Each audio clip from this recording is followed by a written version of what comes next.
কয়েক দশকে বিশ্বব্যাপী অর্থনীতি যেমন বদলেছে, তেমনি বদলে গেছে মানুষের জীবনযাত্রার মান। এখন শুধুমাত্র ফ্যাশনেবল পোশাক নয়, রুচি অনুযায়ী মানানসই জুতো কিংবা স্যান্ডেল মানুষের ব্যক্তিত্ব পরিমাপের নিয়ামক। গত কয়েক বছর আগেও চীন ও ভারতের তৈরি জুতো আমদানিতে সয়লাভ ছিল দেশের বাজার। তবে গত 7 বছরে ব্যক্তিখাতের বিনিয়োগ বাড়ার ফলে বেড়েছে উৎপাদন, তৈরি হয়েছে প্রায় 10 লাখ মানুষের কর্মসংস্থান। আন্তর্জাতিক ডিজাইন ও চাহিদার কথা মাথায় রেখে দেশের কারখানায় তৈরি করা হচ্ছে বিভিন্ন ব্র্যান্ডের জুতো। ওয়ার্ল্ড ফুটওয়্যার ইয়ারবুক 2016-এর তথ্য অনুযায়ী 35 কোটি 30 লাখ জোড়ার বেশি জুতা উৎপাদন করেছে বাংলাদেশ। পাদুকা উৎপাদনে বাংলাদেশ এখন বিশ্বের 8ম অবস্থানে রয়েছে। যুক্তরাষ্ট্রের বাজারে বাংলাদেশের অবস্থান 15তম।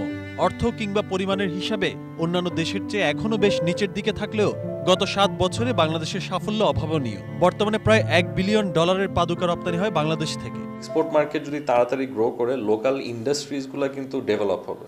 সো এক্সপোর্ট মার্কেট যদি আপনার আরও ফাস্টার রেটে ডেভেলপ হয়, আপনি যদি ধরেন 5 বিলিয়ন 10 বিলিয়নে যায়, তখন কি হয়, অক্সিলারি ইন্ডাস্ট্রিগুলো ডেভেলপ হয়।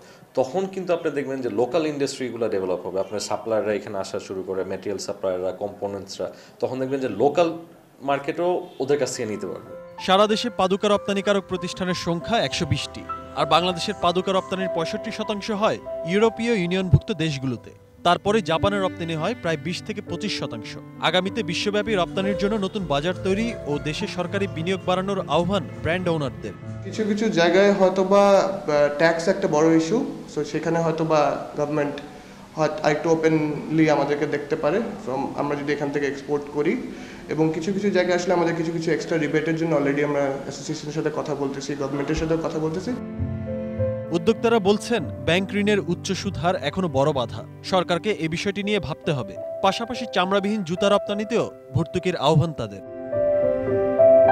আহমেদ রাব্বি তানিম, ATN নিউজ, ঢাকা।